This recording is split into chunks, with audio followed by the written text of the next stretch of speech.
Bagian 1, Badai Pengkhianatan. Pada akhir bulan September, sebuah badai tropis dahsyat menerjang Jakarta.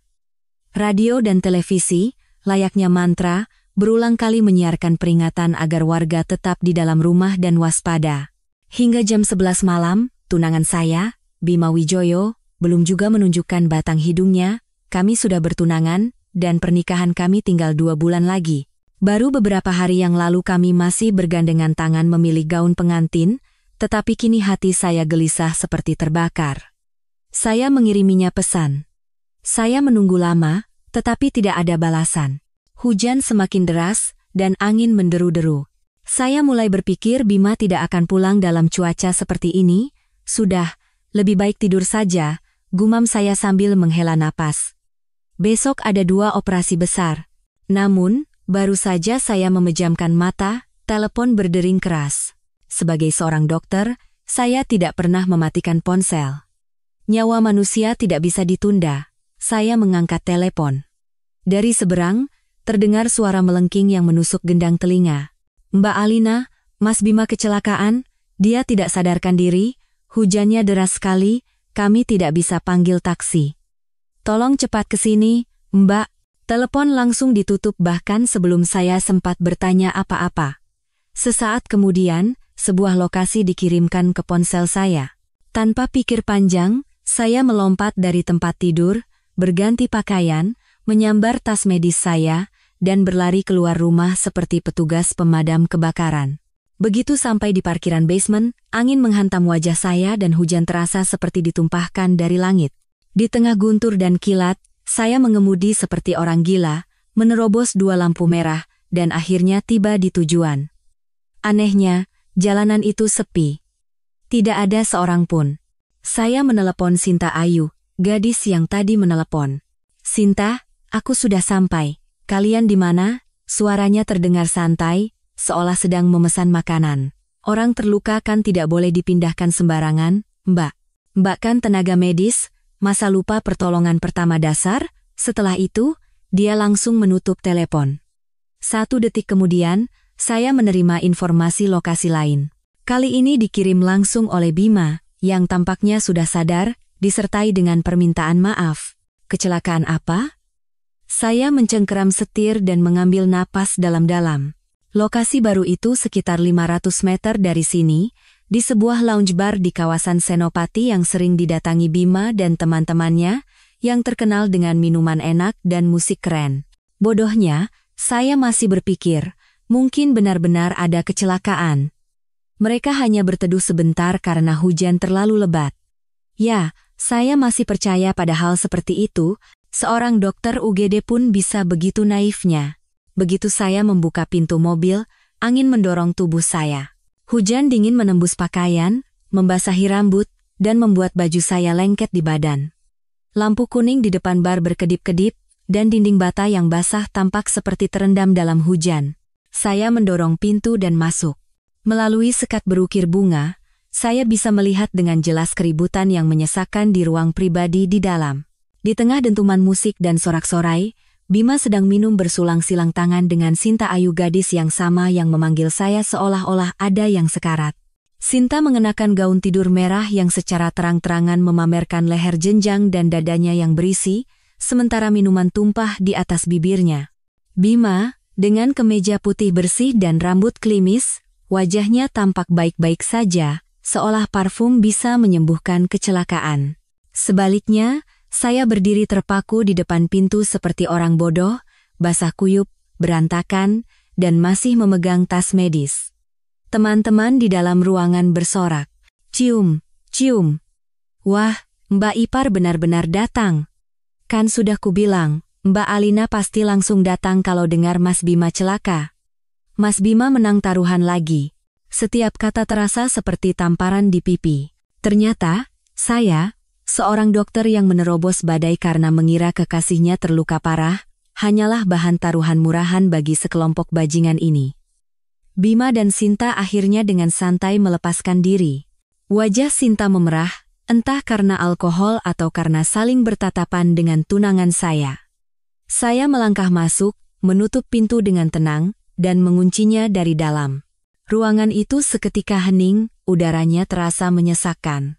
Bima melirik saya sekilas, lalu berkata dengan suara sedingin es, "Alina, sini duduk. Nanti kalau sudah selesai, kita pulang bareng, aku tunggu." Kata-katanya penuh dengan penghinaan yang menusuk tulang. Sinta segera mendekat dan tersenyum cerah seolah tidak terjadi apa-apa. "Mbak Alina, tadi itu cuma bercanda, kok. Aku kalah main game, jadi hukumannya harus telepon Mbak. Jangan marah, ya." Dia mengedipkan mata dan menjulurkan lidahnya, bertingkah seperti kelinci polos. Namun, di mata saya, yang berkilat hanyalah bisa ular berbisa. Saya menatap lidahnya yang terjulur, tanpa berkata apa-apa, lalu mengulurkan tangan dan menjambak rambutnya. Saya memasukkan jari-jari saya dalam-dalam ke tenggorokannya.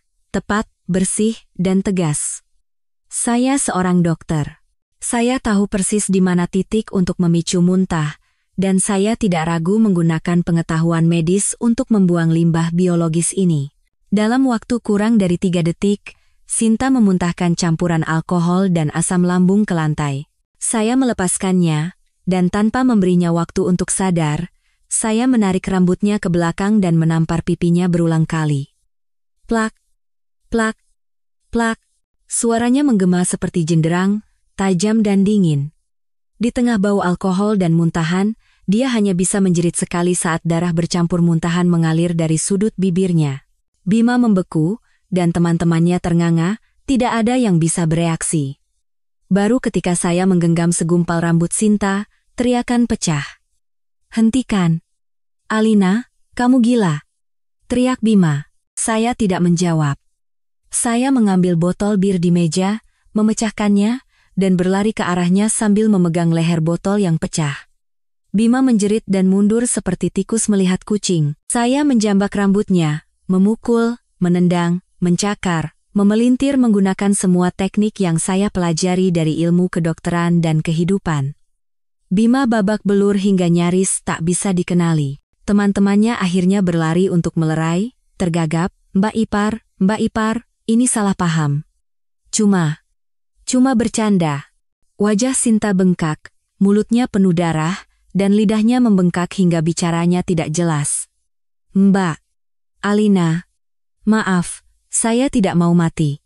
Saya mengambil asbak kaca di atas meja, mengangkatnya tinggi-tinggi, dan memandangi satu persatu wajah mereka yang gemetar. "Jadi, aku bahan tertawaan kalian, ya?" Bima terhuyung-huyung bangkit, wajahnya pucat pasi. "Alina, kita putus." Prang! Asbak itu melayang melewati kepalanya, menghantam dinding, dan hancur berkeping-keping.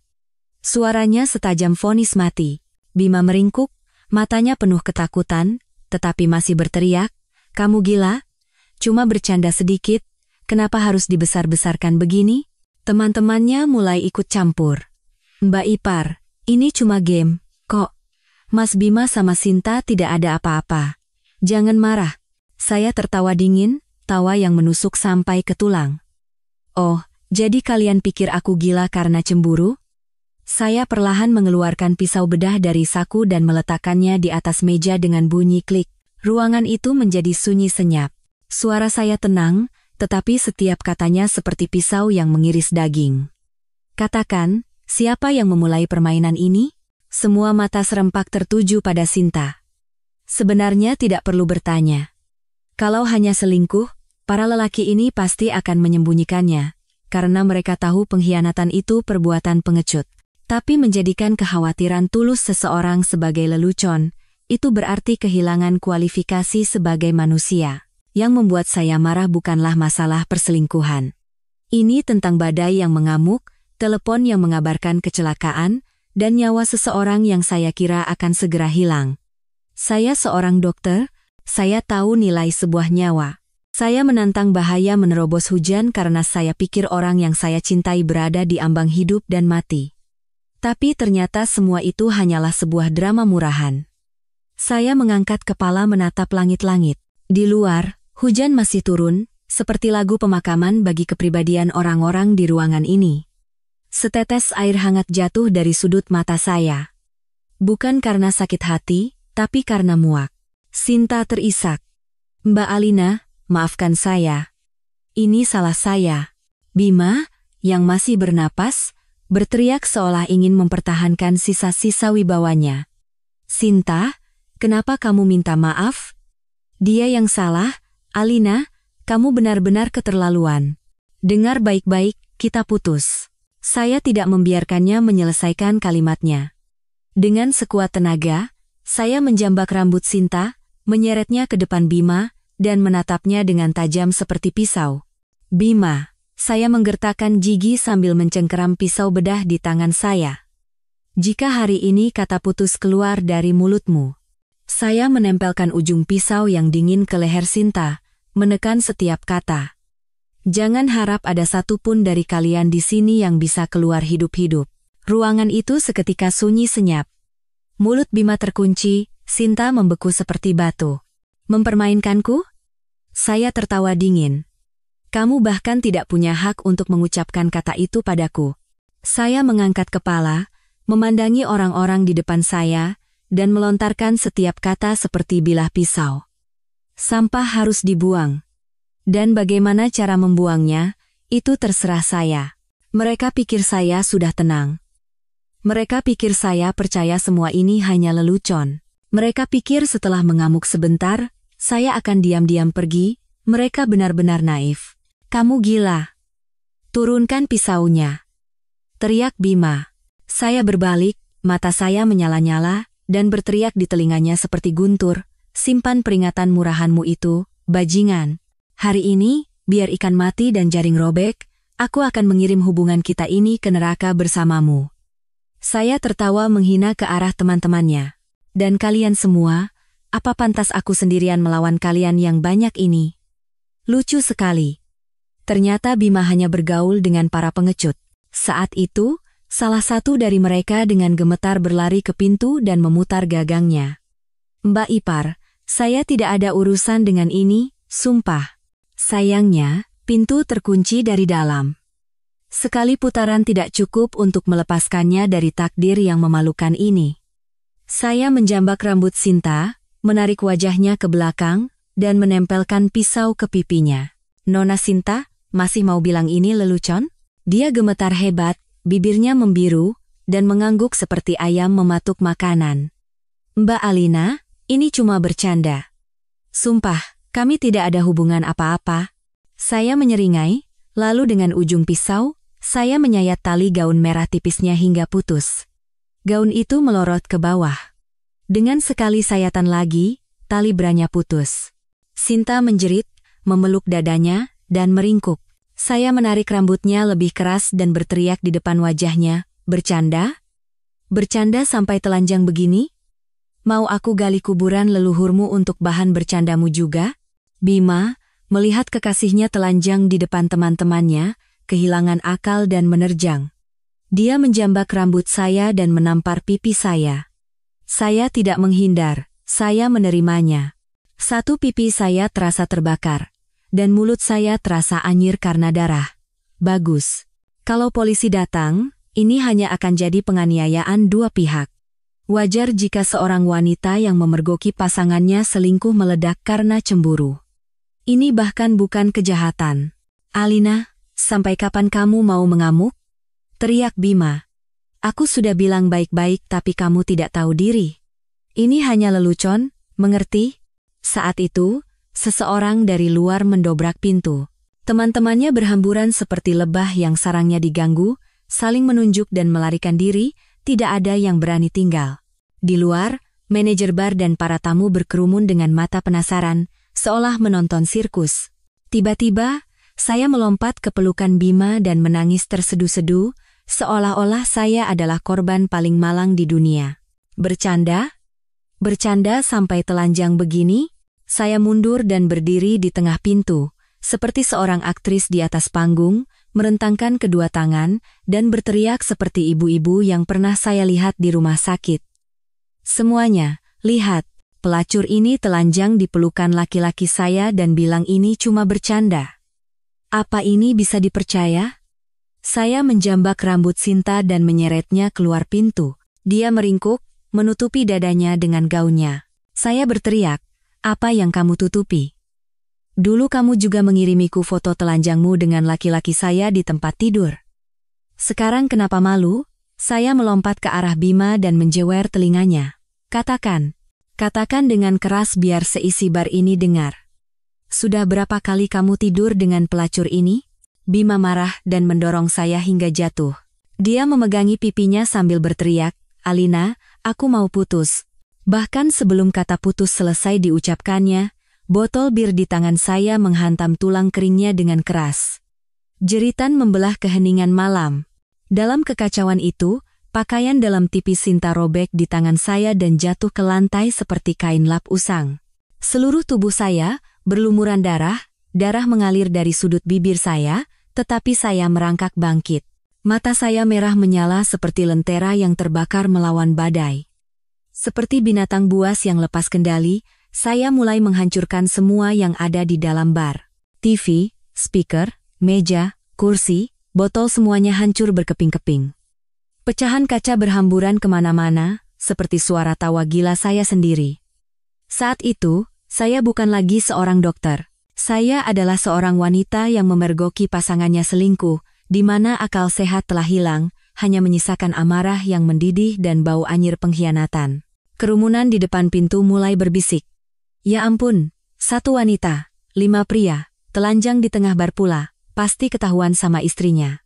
Ini katanya bercanda, telanjang bareng di bar itu permainan baru mereka? Mereka pikir semua orang bodoh? Di tengah kekacauan, saya diseret keluar oleh staf bar. Hujan masih deras, saya berlari keluar, campuran darah dan air hujan terasa dingin menusuk tulang. Tapi saya tidak gemetar sedikit pun. Hati saya saat itu lebih dingin dari hujan ini. Ketika sampai di pintu, saya berhenti dan melirik ke sudut dinding tempat CCTV terpasang. Saya menatap lurus ke lensa, sedikit mengangkat sudut bibir saya, dan tersenyum. Bercanda? Kalian suka bercanda, kan? Baiklah. Aku akan membuat lelucon kalian ini menjadi sinetron yang setiap penontonnya akan menekan tombol suka, mengirim hati, dan melontarkan kutukan. Hujan mulai reda, angin pun mereda. Badai telah berlalu, tetapi dampaknya baru saja dimulai. Saya mengemudi ke rumah sakit. Begitu masuk, para dokter jaga menatap saya seolah melihat hantu. Wajah saya memar, rambut acak-acakan, jas dokter saya sobek dan bernoda darah. 2 pecahan kaca menancap di kaki saya, memperlihatkan daging yang memerah dan bengkak. Seorang dokter jaga tergagap karena kaget. Dokter Alina, Anda habis berkelahi? Saya menghela napas. Pergi menangkap suami selingkuh. Ternyata mata saya salah lihat, dapatnya laki-laki sampah. Seenaknya tidur dengan perempuan lain, saya tidak tahan. Laki-laki brengsek memang harus putus saja. Tapi yang rugi kan dokter sendiri. Saya mengangguk. Ya, laki-laki brengsek harus disudahi. Tapi pelacur yang berani menjadikanku bahan tertawaan, biar langit runtuh sekalipun, utangnya harus dibayar lunas. Saya segera menyerahkan 2 jadwal operasi saya untuk besok. Dalam kondisi seperti ini, saya tidak bisa memegang pisau bedah. Nyawa orang tidak bisa menjadi pelampiasan amarah saya. Untungnya, keduanya adalah operasi sederhana, jadi mengganti dokter di menit-menit terakhir tidak menjadi masalah besar. Setelah tidur larut, lewat jam 10 pagi, saya menerima telepon dari Dr. Adrian, kepala departemen, yang meminta saya datang ke kantornya. Dr. Adrian Hartono adalah perwujudan gen unggul, tinggi 188 cm dengan postur model, wajah seperti keluar dari majalah GQ, dan kacamata berbingkai hitam klasik yang membuatnya tampak seperti profesor dalam drama Korea romantis. Sayang sekali visual seperti itu hanya menjadi dokter, bahkan kepala departemen. Begitu saya masuk, dia menyodorkan surat somasi. Setelah saya membacanya, saya tertawa. Seperti yang diduga, ini dari Bima. Hanya dia yang tahu cara licik seperti ini. Saya mengangkat kepala dan tersenyum. Sore ini saya akan ajukan surat pengunduran diri. Saya sudah disomasi, jadi harus jaga citra sedikit. Tidak bisa tidak tahu malu seperti mereka. Keluarga saya punya praktik pengobatan tradisional. Lebih baik saya teruskan usaha keluarga. Mengakui kesalahan, menyesal, dan meminta maaf tidak ada dalam kamus saya. Dokter Adrian menuangkan segelas air untuk saya dan berkata dengan santai, "Rumah sakit kita ini rumah sakit swasta, bukan rumah sakit pemerintah. Tidak ada yang peduli dengan surat sampah seperti itu." Saya tertawa dingin dalam hati. Orang muda sudah minum teh goji berry dari termos, bicaranya seperti pidato rapat direksi. "Jadi, Anda tidak akan memecat saya? Atau Anda mau menahan saya?" Saya mengambil napas dalam-dalam dan bersiap untuk membantah ketika dia melanjutkan, "Begini, jangan tegang begitu. Saya hanya mau tanya satu hal, tertarik untuk dipindah tugaskan ke Surabaya? Di sana kekurangan dokter bedah kepala." Saya mengerjapkan mata. "Anda tidak memecat saya?" Dia tersenyum. "Dokter Alina, seorang ahli bedah berbakat adalah aset berharga dimanapun. Rumah sakit tidak akan melepaskan talenta seperti Anda. Ambil cuti beberapa hari, selesaikan masalah dengan laki-laki sampah itu, baru kita pikirkan lagi." Saya hampir saja mengumpat. Jadi dia sudah tahu segalanya. Orang-orang di rumah sakit ini pasti sedang menunggu episode drama saya selanjutnya sambil sarapan. Oke. Saya mengangguk dan keluar dari kantornya. Begitu keluar dari rumah sakit, saya mengeluarkan ponsel dan langsung menelepon. "Kalian pikir ini akan berakhir begitu saja? Kalian pikir kalian bisa hidup tenang setelah aku pergi? Maaf, kalau mau hidup senang, kalian harus minta izin dariku." Telepon berdering sekali dan langsung diangkat. "Halo, Pak DeMarco, ini saya, Alina." Saya tidak berbasa-basi. Dari seberang, terdengar tawa yang menggelegar. "Waduh, Neng Dokter, tumben sekali menelepon saya. Ada angin apa ini? Kapan-kapan mampir, ngopi. Nanti saya siapkan kopi ginseng." Pak DeMarco adalah mantan pasien saya. Dia, bisa dibilang, orang dari dunia gelap, dengan jaringan yang luas seperti jaring laba-laba. Kemanapun dia pergi, selalu ada orang yang dia kenal. Tapi sehebat apapun dia tidak berdaya di hadapan serangan jantung mendadak. Malam itu, dia dibawa ke rumah sakit dalam kondisi sekarat. Jantungnya sempat berhenti selama hampir 30 detik. Saya adalah dokter jaga kepala saat itu. Tim saya berjuang selama berjam-jam untuk menariknya kembali dari ambang kematian. Sejak saat itu, dia memanggil saya Neng Dokter Penyelamat dan menepuk dada. Di Jakarta ini, Neng Dokter tinggal bilang saja, saya yang urus. Jadi hari ini, saya tidak sungkan sama sekali. Pak D kan ada bisnis penagihan utang? Kalau boleh, saya pinjam beberapa anak buah Pak D. Pak DeMarco tertawa keras dan bertanya apa yang ingin saya lakukan. Saya tersenyum. Suami saya direbut perempuan lain, Pak D. Mau pinjam beberapa orang untuk mengantarkan doa ke rumahnya. Sekalian mau minta tolong Pak D selidiki beberapa hal. Pak DeMarco tidak bertanya lebih jauh, hanya tertawa dan berkata singkat, "Beres. 1 jam lagi mereka sampai." Saya mengemudi pulang. Hujan telah berhenti dan matahari bersinar terik, seolah menghukum wajah saya. Kota setelah badai tampak anehnya tenang, penuh dengan orang dan mobil, jalanan bersih, dan langit cerah seolah tidak terjadi apa-apa. Tapi di dalam diri saya, badai lain yang siap meluluhlantakkan segalanya sedang menunggu. Saat saya membuka pintu apartemen, Bima sedang duduk di sofa dengan kaki menyilang, memegang remote TV. Wajahnya datar seolah tidak terjadi apa-apa. Saya tidak meliriknya, langsung masuk ke kamar tidur dan mulai mengemasi barang-barang, lalu menelepon jasa pindahan. Bima mengikuti saya dan berdiri di ambang pintu, mengerutkan kening. "Alina, kamu sedang apa?" Nada suaranya menuduh, seolah-olah sayalah yang bersalah. Saya mengabaikannya dan terus melipat pakaian satu persatu ke dalam koper. Karena tidak berhasil, dia mengubah nada suaranya. "Alina, sudahlah, akhir tahun kita kan mau menikah, lupakan saja yang kemarin, kamu tinggal minta maaf ke Sinta, belikan dia 1 tas, selesai. Tas Hermes yang kamu bawa dari Surabaya itu, kasih saja ke dia." Setiap kata yang dia ucapkan serasa menampar pipi saya. Tas Hermes itu adalah hadiah terima kasih dari pasien VIP, edisi terbatas dan mahal, tapi yang terpenting adalah ketulusan di baliknya. Sekarang dia menyuruh saya memberikannya kepada selingkuhannya? Sama saja seperti mencabut harga diri saya dan melemparkannya ke wajah orang lain. Saya merasa tidak ada gunanya merespons. Sambil menutup resleting koper, saya berkata dengan dingin, "Aku akan pergi, Bima. Dalam hubungan ini, hak untuk memutuskanmu hanya ada padaku. Kamu tidak punya hak untuk mengucapkan kata putus. Kamu pikir masalah selesai hanya karena kamu bercanda semalam? Setelah menjadikanku bahan tertawaan, sekarang kamu mau aku minta maaf padanya, memberinya tas Hermes? Kamu sedang bermimpi di siang bolong?" Saya berbicara dengan nada tenang dan datar. Tidak menangis, tidak berteriak, tetapi setiap katanya cukup dingin untuk membekukan darah di jantung pendengarnya. Wajah Bima memerah, dan dia berteriak, "Sudah membuat masalah sebesar ini? Masih belum cukup? Aku sudah bilang, itu hanya bercanda. Kamu memukulnya dan menelanjanginya di depan umum. Bagaimana dia bisa hidup setelah ini? Apa susahnya minta maaf?" Saya tidak menjawab. Saya mengambil vas bunga kaca di sebelah saya. Prang! Suara pecahan yang tajam bergema, serpihannya berserakan di lantai. Seperti hubungan 7 tahun kami, hancur berkeping-keping dan tidak akan pernah bisa disatukan kembali. "Kamu gila?" teriak Bima, bersembunyi di balik pintu.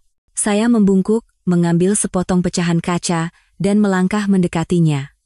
"Bima," kata saya dengan suara pelan namun jelas, setajam pisau yang mengiris daging. "Kalau sekali lagi kata bercanda itu keluar dari mulutmu, aku bersumpah, hari ini aku akan membunuhmu. Ini bukan ancaman. Ini sungguhan. Ini vonis. Kamu dan teman-teman bajinganmu boleh berkata apa saja, itu kebebasan kalian. Tapi dengan hak apa kalian menjadikanku badut?" Saya mengucapkan setiap kata dengan penekanan. Mata saya tidak berkedip, suara saya tidak bergetar. Bima membeku, wajahnya pucat pasi. Setelah beberapa saat, dia menggertakkan gigi dan menggeram, "Baik. Kalau mau putus, putus saja. Tapi kamu akan menyesal." Saat itu, ponsel saya berdering. Telepon dari jasa pindahan. Mereka sudah tiba di depan.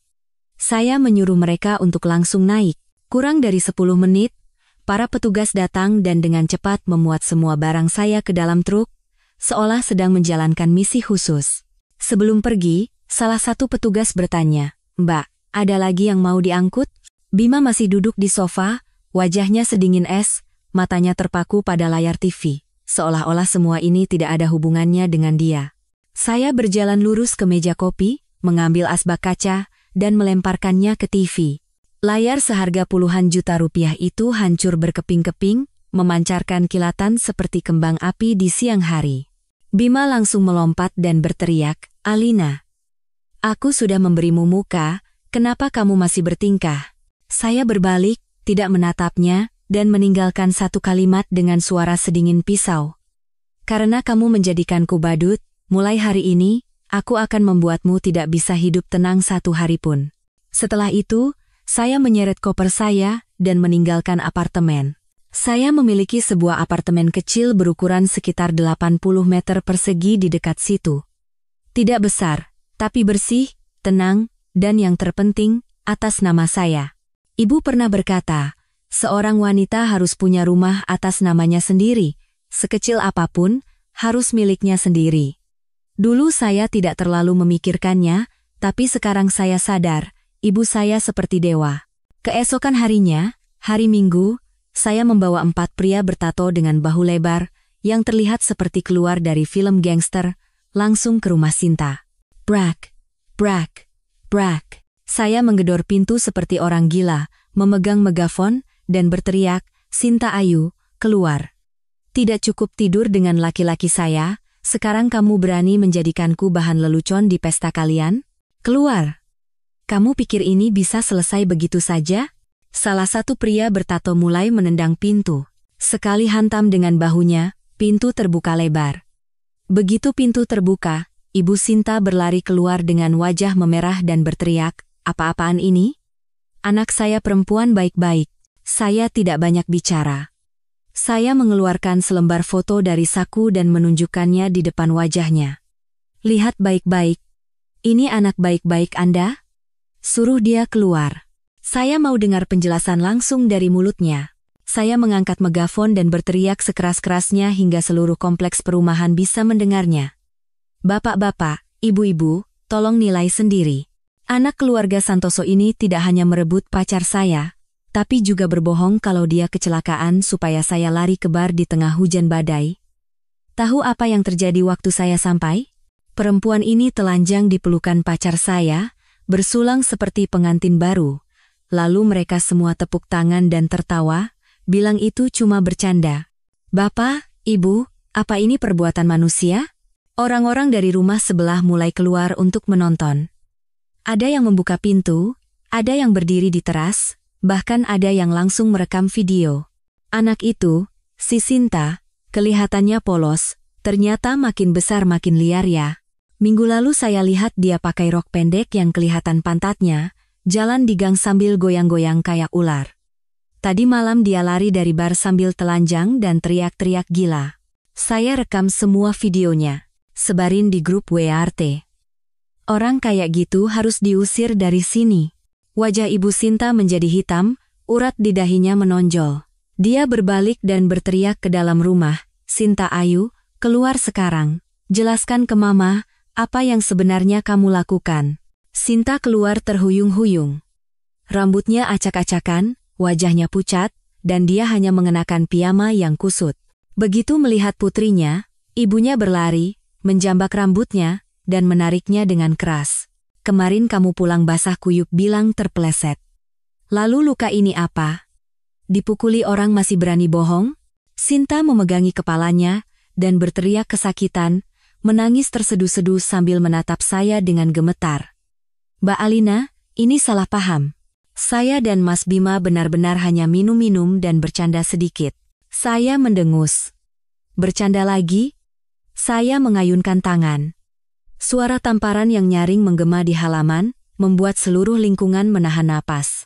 Saya menodongkan megafon ke wajahnya dan berteriak, kamu bersulang telanjang dengan pacar saya, itu bisa saja saya maafkan. Tapi kamu berbohong tentang kecelakaan di tengah badai untuk membuat saya lari ke bar dan menjadi bahan tertawaan kalian berdua.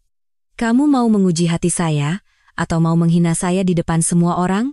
Leluconmu itu untuk menaruh kotoran di wajah orang lain, hah? Penonton semakin banyak, suasana semakin memanas. Benar-benar tidak tahu malu. Memanggil istri sah untuk menonton drama mereka. Ini kan drama pengkhianatan. Perempuan jahat seperti itu, menjebak orang lain untuk ditertawakan. Pantas dipukuli. Saat itu, keempat pria bertato mulai beraksi.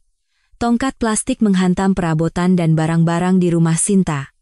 Ibu Sinta meraung-raung, ayahnya mencoba melerai tapi jatuh ke lantai. Kakak laki-laki Sinta mencoba menyerang, tetapi sebelum bisa menyentuh saya, dia sudah dilumpuhkan oleh salah satu pria, lengannya dipelintir dan lututnya dikunci hingga dia mengerang seperti babi yang disembelih. Ketika rumah Sinta hanya tersisa puing-puing, saya perlahan mengeluarkan sebuah buku dari saku, menunjukkannya di depan wajah Sinta, dan tertawa dingin. Kenapa tidak lapor polisi? Takut polisi datang dan menghitung ganti rugi? Mau tahu berapa yang harus saya bayar? Polisi tidak datang, tapi yang muncul adalah Bima. Sinta, dengan wajah bengkak dan mata berkaca-kaca, segera berlindung di pelukan Bima seperti anak kucing. Saya berdiri di sana, memegang megafon, dengan tatapan dingin, tanpa cemburu, tanpa amarah, tanpa simpati. Tetapi di detik berikutnya, Bima tiba-tiba mendorong Sinta menjauh, dengan wajah sedingin es, dan berkata dengan penekanan, Sinta Ayu, Anda hanya asisten saya, tolong jaga sikap Anda. Sinta membeku seolah ditampar, lalu menjerit. Mas Bima, apa maksudmu? Bima dengan santai merapikan kerah bajunya dan berkata dengan suara tanpa emosi, apa maksud saya? Tadi malam saya pergi minum dengan teman-teman, dan Anda yang memaksa ikut. Anda mabuk, menelanjangi diri di tengah bar, dan seenaknya menelepon tunangan saya, berbohong kalau saya patah kaki dan kecelakaan, membuatnya datang menerobos hujan. Anda mengacaukan segalanya dan mempermalukan saya di depan umum. Tidakkah Anda pikir Anda keterlaluan? Sinta ternganga menatapnya, seolah tidak percaya dengan apa yang didengarnya. Sejujurnya, saya pun merasa lucu. Baru kemarin dia menyuruh saya minta maaf kepada Sinta, dan ingin saya memberikan kompensasi atas penderitaan mental selingkuhannya dengan tas Hermes edisi terbatas. Sekarang, di depan umum, dia cuci tangan dan menimpakan semua kesalahan padanya, seolah mereka tidak saling kenal. Kalau dipikir-pikir, itu masuk akal. Keluarga Wijoyo adalah keluarga konglomerat sejati, dan Bima hanyalah anak di luar nikah. Meskipun tampan, pintar, dan dipercaya mengelola satu anak perusahaan, dia tetaplah anak haram yang diberi belas kasihan. Jika video dibar tadi malam sampai ke tangan para petinggi, terutama kakak tirinya, Prita Wijoyo, yang menganggapnya sebagai duri dalam daging, hidupnya pasti akan tamat. Bima mendekati saya, meraih tangan saya, dan berkata dengan suara lembut, seolah sedang berakting sebagai protagonis pria yang teraniaya. "Alina, maafkan aku. Aku tidak tahu dia akan melakukan hal seperti itu di belakangku. Berani-beraninya dia berbohong padamu agar kamu datang menerobos hujan." Sebelum dia selesai bicara, Sinta meledak. Dia berlari dan berteriak histeris, "Bima, omong kosong apa yang kamu katakan? Ya, permainan itu aku yang usulkan. Tapi bagaimana dengan taruhannya? Kamu yang bilang Alina terlalu mencintaimu sampai-sampai tidak akan marah meskipun kamu selingkuh. Kamu sendiri yang bertaruh dengan teman-temanmu. Dan hasilnya? Aku ditampar dan ditelanjangi oleh perempuan tua itu? Sekarang kamu mau cuci tangan? Mau menyalahkan semuanya padaku?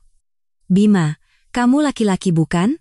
Mendengar kata perempuan tua, saya segera melangkah, merebut tongkat plastik dari tangan salah satu pria, dan menghantam kursi di dekatnya hingga hancur. "Nona Santoso, barusan kamu bilang siapa perempuan tua?"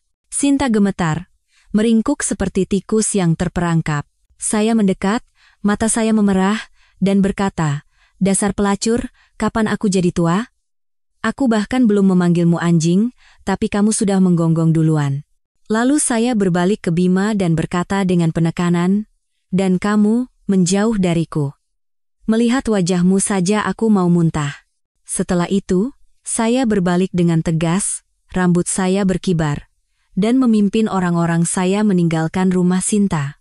Megafon masih di tangan saya, kepala saya terangkat tinggi, seperti seorang ratu yang baru saja menjatuhkan hukuman mati dan menarik pasukannya. Saat keluar, salah satu pria bertato bertanya dengan hati-hati, "Mbak, kenapa keluarga Santoso itu tidak lapor polisi?" Saya tersenyum sinis. "Oh, si Sinta itu mungkin mengira dirinya tokoh utama novel romansa yang jatuh cinta dengan CEO kaya raya." Pria itu mengangguk mengerti. "Ah, jadi dia pikir pahlawannya akan melindunginya? Dia pikir dia tokoh utama wanita yang tak terkalahkan?" Saya tertawa. "Ya. Dia pikir dengan menipuku, dia bisa jadi menantu keluarga Wijoyo. Sekarang dia pasti sadar. Film hanya diputar di dalam otak orang-orang yang berhalusinasi. Di dunia nyata, sutradaranya adalah saya." Para pria bertato tertawa terbahak-bahak. Salah satu dari mereka bertanya dengan kecewa, "Jadi, Mbak, apa rencana selanjutnya?" "Pemanasan saja belum selesai, pertandingannya sudah usai." Saya menggelengkan kepala dan tertawa ringan seperti angin. "Sudah, cukup segini saja. Kukira ini akan jadi pertarungan besar, ternyata kekuatan tempur mereka lemah seperti kelompok busuk. Buang-buang sumber daya sosial saja." Saya pulang dan menceritakan semuanya kepada orang tua saya, memberitahu mereka bahwa saya sudah putus. Pria yang saya cintai selama 7 tahun, pria yang bersamanya saya memilih gaun pengantin, pria yang untuknya orang tua saya sudah menyiapkan semua seserahan dan hantaran untuk pernikahan akhir tahun, semuanya berakhir. Tapi tidak apa-apa. Akhir adalah awal yang baru. Kali ini awal bagi saya. Tanpa Bima, tanpa Sinta, tanpa lelucon apapun. Orang tua saya pucat saat mendengar ceritanya. Ibu saya menangis marah dan berteriak ke udara, "Ya Tuhan, ya Tuhan. Aku sudah menyayanginya seperti anak sendiri. Aku bahkan mau memberikan buku tabungan depositoku agar dia bisa buka restoran. Ternyata dia lebih buruk dari sampah." Saya menenangkan ibu saya dengan tenang. "Tidak apa-apa Bu, saya masih muda. Kehilangan 7 tahun dan dapat 1 pelajaran. Kali ini saya dipindah tugaskan ke Surabaya, akan mulai dari awal lagi." Mendengar itu, ibu saya menangis. Anak perempuan pergi jauh sendirian, bagaimana ibu bisa tenang? Saya memeluk ibu dan tersenyum. Sekarang kan mudah bepergian, Bu. Kalau mau datang, bisa langsung datang. Naik pesawat cuma beberapa jam. Saya tinggal selama seminggu lebih untuk membereskan semuanya dan menata hati.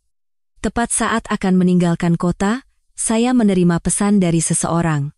Bima ingin bertemu, saya tidak kaget. Saya sudah menduganya. Informan Pak Demarco di dunia media memberitahu saya bahwa Bima telah memecat Sinta. Masa magangnya tinggal 2 hari lagi, dan jika dipecat sekarang, dia tidak akan bisa lulus dan tidak akan mendapatkan ijazah. Dan seperti yang diduga, Sinta langsung datang ke kantor dan mengamuk. Setelah insiden itu, Sinta dengan membabi buta menghancurkan meja dan berteriak-teriak menuntut untuk bertemu Bima. Keesokan harinya, dia mencoba datang lagi untuk mengamuk, tetapi langsung dihentikan oleh satpam di depan pintu. Dan insiden di bar malam itu, foto dan videonya masih bocor, menyebar seperti virus, menunjukkan adegan dia hampir telanjang, bergandengan tangan dengan Bima, tertawa terbahak-bahak di tengah sorakan para pria. Awalnya menyebar di papan buletin internal industri, lalu dalam semalam menyebar keluar. Akhirnya, lelucon yang mereka anggap rahasia menjadi pertunjukan telanjang di siang hari bolong, dan tidak ada yang bisa membereskannya. Seluruh kantor telah melihat salinan foto dan video itu. Tatapan sinis dan bisik-bisik di belakang punggung menjadi ratusan pisau tumpul yang ditujukan pada Sinta. Dia diejek sebagai ayam kampung yang ingin menjadi burung phoenix. Telanjang pun tidak berhasil naik keranjang anak orang kaya, dan akhirnya dibuang seperti sampah. Dan Bima, bajingan itu, selalu mengatakan dia sama sekali tidak terlibat. Dia berkeliling mengatakan bahwa Sinta minum terlalu banyak, menelanjangi dirinya sendiri, dan dialah yang menjadi korban.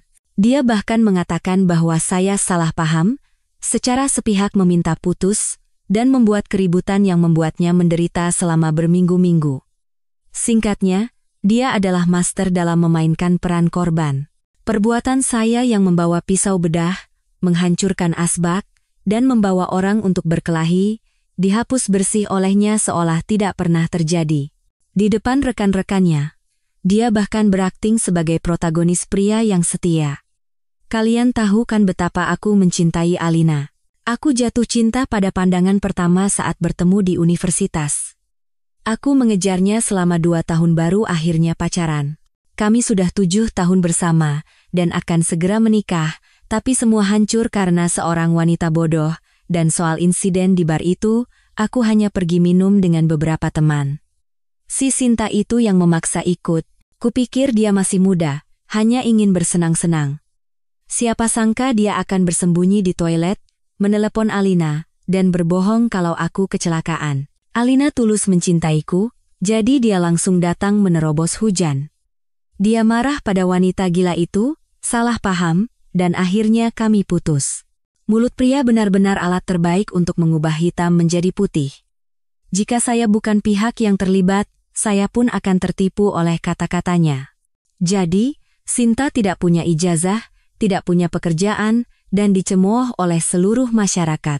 Dari orang tua, saudara, hingga tetangga, semua menyalahkan, meremehkan, dan berbisik di belakangnya. Yang lebih tragis, pria-pria hidung belang mulai mengiriminya pesan. Berapa semalam? Kalau bisa main dengan 5 pria di bar, pasti di luar juga jago.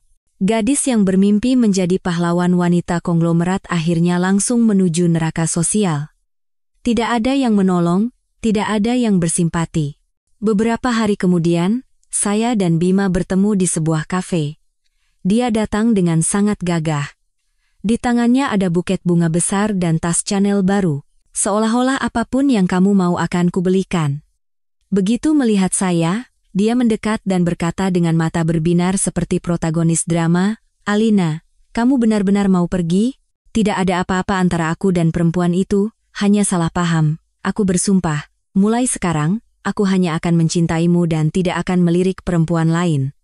Semua asisten perempuan sudah kuganti. Saya tertawa. Suara saya ringan seperti awan, tetapi setiap katanya setajam silet. Bima, skenario itu hanya bisa menipu dirimu sendiri. Seluruh kantor tahu hubungan kalian, Mereka hanya tidak berani bicara karena kamu atasan. Dalam hati, mereka semua meremehkanmu. Lagi pula, aku melihatnya dengan mata kepala sendiri. Bagaimana aku bisa pura-pura tidak tahu? Barang kotor tidak didaur ulang. Dan aku sudah bilang, antara kita, hanya aku yang punya hak untuk mencampakkanmu. Kamu tidak punya hak untuk bilang putus. Setelah itu, saya menyesap sisa kopi saya, memanggil pelayan untuk membayar, tetapi hanya membayar pesanan saya.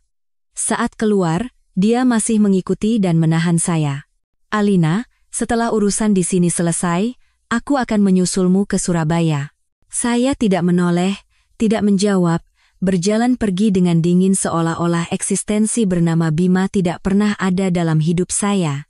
2 bulan kemudian, saya menerima telepon dari Pak De Marco. "Neng dokter, masih di Surabaya?" Saya bersandar di pagar balkon dan menjawab dengan santai, "Iya, Pak De." "Ada apa?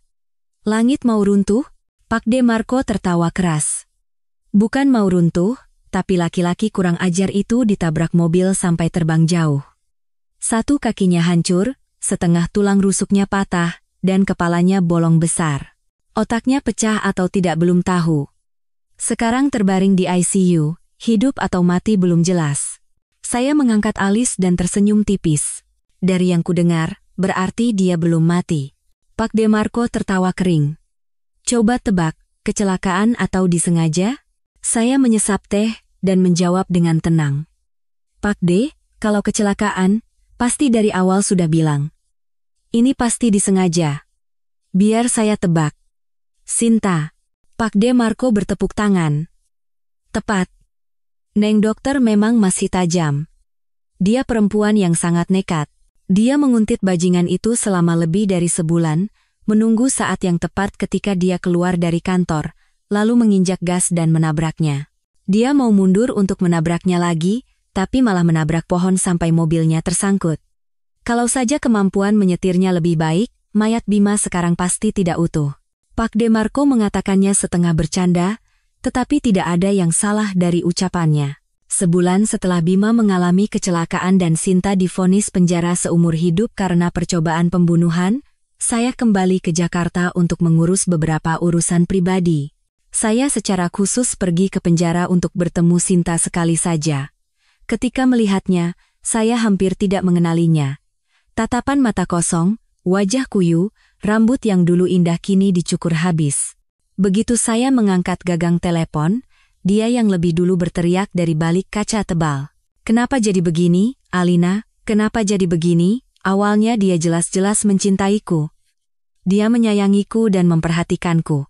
Di acara makan malam kantor, dia selalu memesankan hidangan penutup kesukaanku. Dia mengantarku pulang, memberiku hadiah tas mahal, perhiasan, dan parfum. Ini semua karena kamu. Semua karena kamu." Perempuan tua yang menempel padanya dan tidak mau melepaskannya. "Dia sudah tidak mencintaimu lagi. Kenapa kamu tidak tahu diri dan pergi saja?" Saya menatapnya. Tatapan saya setenang angin awal musim dingin. Tidak marah, tidak juga kasihan. Saya mengeluarkan ponsel, membuka sebuah foto, dan menunjukkannya di depan wajahnya dari balik kaca. "Ingat ini? Foto tempat tidurmu dengan Bima. Dikirim ke ponselku tepat 10 menit sebelum aku masuk ruang operasi di Surabaya. Operasi itu antara hidup dan mati. Kalau tanganku gemetar sedikit saja, nyawa seseorang bisa melayang. Kamu mengirim foto ini agar aku kehilangan ketenangan dan salah mengayunkan pisau bedah, supaya pasien itu mati di meja operasi, kan?" Sinta menggertakkan giginya dan berteriak, "Ya. Aku hanya ingin kamu tahu diri dan mundur." Saya tidak berteriak atau mengumpat, hanya berkata dengan dingin, setiap kata sekeras baja. "Aku sudah sering melihat cara selingkuhan merebut laki-laki orang. Tidak ada yang baru. Tapi apa salah pasien itu? Tindakanmu bukan sekadar merebut laki-laki. Itu percobaan pembunuhan yang disengaja. Saat kamu mengirim foto itu, aku tahu. Sekadar putus adalah hukuman yang terlalu ringan untuk kalian pasangan bajingan." Saya menatap matanya lurus-lurus. "Aku bersumpah. Aku akan membuat kalian berdua hidup lebih buruk dari kematian. Hidup ini panjang, Sinta. Nikmatilah sisa hidupmu di balik jeruji besi ini. Saya meletakkan gagang telepon. Dari balik kaca, Sinta meraung-raung histeris. Jeritannya yang melengking menembus koridor penjara. Alina, dia mencintaiku. Dia benar-benar mencintaiku. Kenapa kamu bisa berbalik pergi seolah tidak terjadi apa-apa? Aku berjuang keras untuk masuk universitas, berjuang keras untuk magang di perusahaan besar. Itu hanya lelucon. Hanya lelucon. Kalau kalian tidak memojokkanku, aku tidak akan menabraknya sampai mati. Teriakannya segera dihentikan. Seorang sipir masuk dan memberi isyarat dengan wajah dingin. Dua sipir segera memegangi lengannya dan menyeretnya pergi tanpa penundaan. Saya bangkit, merapikan jaket, dan berbalik pergi, tidak sekalipun menoleh ke belakang. Saya tahu betul, inilah akhir yang dia pilih sejak dia memulai lelucon bodoh itu. Setelah itu, saya pergi ke rumah sakit untuk menjenguk Bima. Ilmu kedokteran modern berhasil menyelamatkan nyawanya, tetapi bayarannya adalah cacat seumur hidup. Melihat saya, bibirnya yang gemetar mencoba tersenyum, tetapi sebelum bisa tersenyum, air matanya sudah mengalir. Saya duduk di kursi di samping tempat tidurnya dan berkata dengan suara tenang, "Bima, ingat apa yang kamu sumpahkan saat mengejarku dulu?" Dia membuka mulutnya, mencoba mengatakan sesuatu, tetapi kerongkongannya tercekat, tidak ada satu kata pun yang keluar. Saya tersenyum, dengan tatapan setajam silet, memandangi wajahnya yang pucat. "Kamu bersumpah, jika dalam hidup ini kamu mengkhianatiku, mayatmu tidak akan utuh. Sekarang bagus, kan? Tidak mati, tapi mayatmu tidak utuh." Pas sekali. Bima memejamkan matanya erat-erat. Setelah beberapa saat, dia berkata dengan suara serak, "Jadi kamu datang untuk menertawakanku?" Saya mengangkat bahu. "Tidak. Sebagai seorang dokter, aku menghargai kehidupan." Hari itu badai, hujan deras, angin kencang. BMKG mengeluarkan peringatan merah, menyuruh orang tidak keluar. Tapi kamu dan perempuan bodoh itu, menelepon dan berbohong kamu kecelakaan dan sekarat. Aku ragu, tapi tetap pergi, karena aku seorang dokter.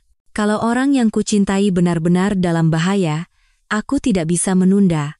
Saya tertawa dingin. Dan saat aku sampai, kulihat pelacur itu berdiri di bawah atap, memutar matanya, menjulurkan lidahnya, berpura-pura imut. "Mbak Alina, ini cuma bercanda, jangan marah ya. Kamu pikir aku marah karena kamu selingkuh dan tidur dengannya?" "Tidak. Aku marah bukan karena cemburu.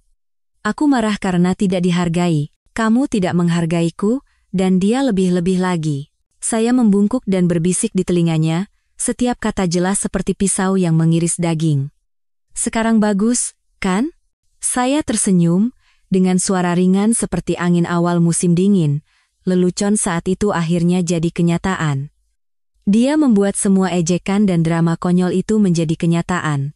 Bagus sekali.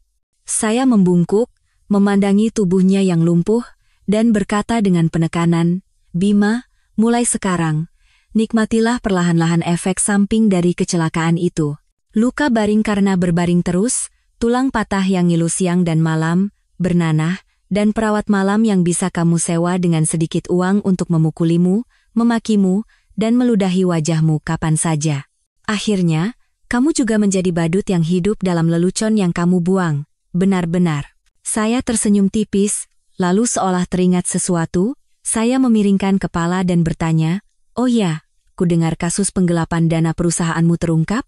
Keluarga Wijoyo sedang bersiap-siap memberimu cap orang gila." "Benar?" Bima mulai gemetar hebat, matanya hanya menyisakan ketakutan yang menyesakan. "Alina, jangan pergi. Tolong jangan tinggalkan aku. Selamatkan aku. Tolong bawa aku pergi. Kalau kamu pergi, mereka akan membunuhku." Saya tidak menjawab, tidak menoleh, hanya berbalik badan. Buah jatuh tidak jauh dari pohonnya. Mendorong orang lain ke dalam lumpur, dan ketika menoleh, ternyata dirinya lah yang terperosok. Ketika kembali ke Surabaya, saya diundang ke sebuah klub pribadi. Di sana, saya bertemu lagi dengan Prita Wijoyo, kakak tiri Bima. Dia menyodorkan segelas anggur merah pekat. Di matanya yang berbinar, terpantul cahaya lampu gantung di atas. Saya menerima gelas anggur itu dan tersenyum. Terima kasih, Bu Prita. Prita berkata dengan lembut. Terima kasih kembali sudah membantu menghilangkan satu kanker di keluarga Wijoyo. Saya menggelengkan kepala dan menyesap anggur. Suara saya ringan seperti awan. Bu Prita, saya tidak menghilangkan apa-apa, dia membusuk dengan sendirinya. Begitu kepribadian seseorang mulai membusuk, dibiarkan saja juga akan hancur sendiri. Beberapa orang, saat menjadikan orang lain bahan tertawaan, mereka sudah menjadi badut, hanya saja panggungnya belum runtuh. Prita tertawa. Tawa yang memuaskan seperti angin musim semi. Dokter Alina benar. Saya akan mengingat kata-kata itu seumur hidup. Lalu, dia memberikan saya sebuah map kulit hitam dengan segel. Ini adalah surat perjanjian pengalihan saham rumah sakit swasta di Surabaya. Anda tinggal tanda tangan, pengacara saya akan menyelesaikan semua prosedurnya. Saya percaya, rumah sakit itu akan 10 kali lebih berharga di tangan Dokter Alina daripada di tangan saya. Saya mengerti, ini adalah kompensasi dari Prita untuk saya. Dengan jatuhnya Bima, pemenang mutlak adalah dia. Mulai sekarang, tidak ada lagi yang berani memperebutkan hak waris di keluarga Wijoyo. Saya tersenyum, menerima map itu, dan bersulang dengannya. Menyelamatkan orang adalah tugas dokter, tapi terkadang, untuk mengoperasi kanker masyarakat, dibutuhkan tangan yang cukup dingin dan pisau yang cukup tajam. Sinar matahari Surabaya menerpa pepohonan di pinggir jalan, bunga flamboyan mekar merah menyala di bawah langit biru. Musim panas yang baru telah tiba, dan saya memulai babak baru. Tanpa selingkuhan, tanpa laki-laki sampah, tanpa lelucon apapun. Hanya ada saya, Alina Kirana, dan kehidupan yang sepenuhnya ada di tangan saya. Bagian 2. Jebakan kantor. Saya ditugaskan keluar kota untuk negosiasi kontrak, dan saya terdiam melihat motel seharga Rp100.000 per malam yang dipesankan oleh perusahaan. Bukankah selama ini perusahaan memberikan anggaran Rp1.000.000 per malam? Sejak kapan dipotong menjadi 1/10-nya? Saya tidak habis pikir betapa pelitnya ini. Kamarnya kotor, tempat tidurnya berderit, spray dan bantalnya menguning, dan lantainya lengket seperti dilumuri minyak. Tempat seperti itu lebih buruk dari kandang anjing, jangankan semalam, 1 jam pun saya tidak tahan. Kebetulan beberapa hari yang lalu orang tua saya mengirimkan uang saku ulang tahun sebesar Rp60 juta. Tanpa pikir panjang, saya langsung memesan suite seharga Rp10 juta per malam di hotel mewah sebelah. Keesokan paginya di ruang rapat, Rina, manajer tim saya, menatap saya seolah-olah saya adalah musuh bebuyutannya. Saya mengangkat alis dengan bingung. Ada apa, Bu Rina? Wajahnya menegang. Putri Lestari, serahkan kwitansi perjalanan dinasmu. Meskipun baru 3 bulan bekerja, saya sudah hafal prosedurnya. Tapi sejak kapan perusahaan mengharuskan pembayaran kwitansi melalui atasan? Saya menjawab dengan santai, saya bayar pakai uang sendiri, Bu. Tidak akan saya klaim.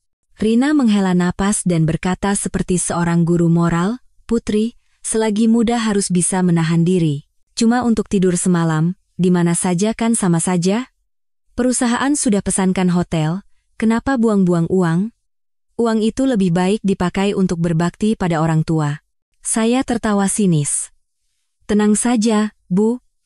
Orang tua saya malah khawatir saya tidak bisa menghabiskan uang. Saya alergi debu dan punya misofobia, jadi saya tidak bisa tidur di penginapan murah yang ibu pesankan. Lagi pula, ini uang saya sendiri, tidak sepeser pun uang perusahaan. Tak disangka, Rina langsung marah. Uangmu katamu. Baru kerja beberapa bulan sudah sombong, kalau aku ibumu, aku bisa mati karena darah tinggi. Saya hampir tertawa terbahak-bahak. Saya pernah mendengar atasan seperti bapak mertua, tapi baru kali ini bertemu atasan seperti ibu mertua. Dia melanjutkan, seolah menjatuhkan vonis, suite seharga 10 juta per malam. Kamu pikir kamu siapa? Sudah bisa terbang sekarang? Cuma tahu foya-foya? Saya membanting map di atas meja.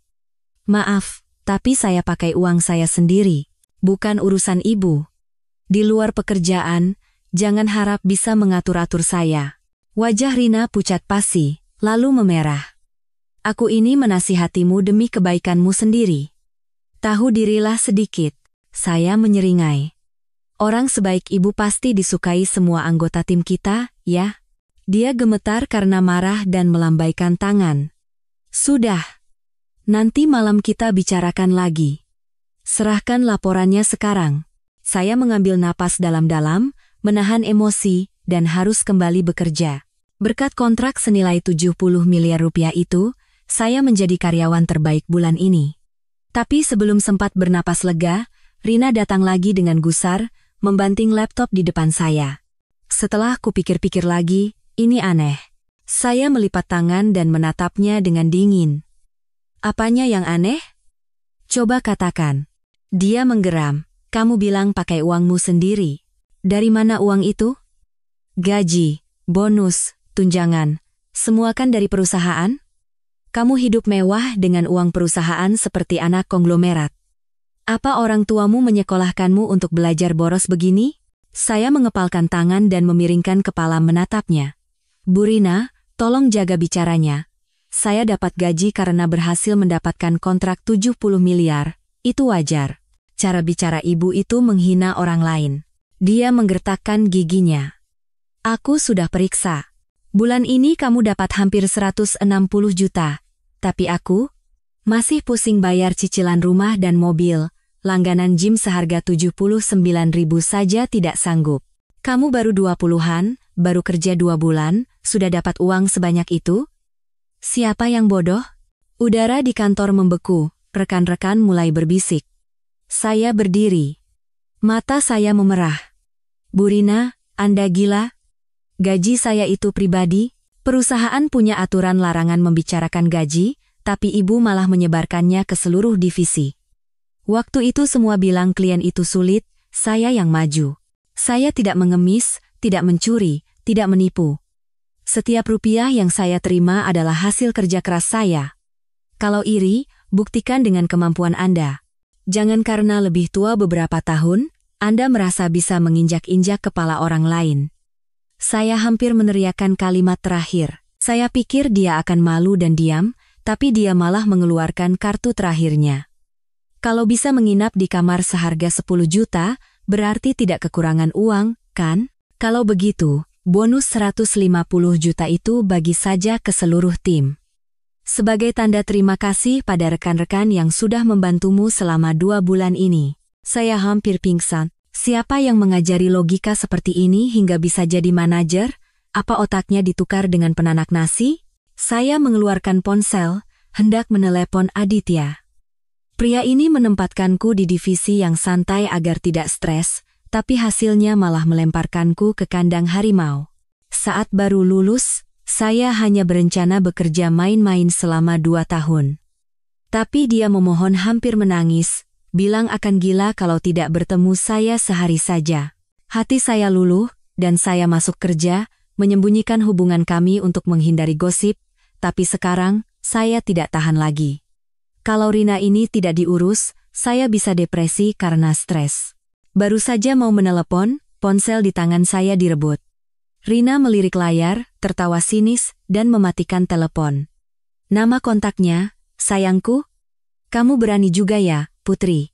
Demi uang, kamu melakukan apa saja. Dia mendekat, berbisik, tapi suaranya cukup keras untuk didengar seluruh kantor.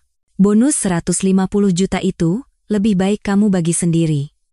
Kalau tidak, aku akan laporkan ke perusahaan kalau kamu tidur dengan klien untuk dapat kontrak. Saya menatap matanya lurus-lurus dengan wajah dingin dan menjawab singkat, perempuan gila.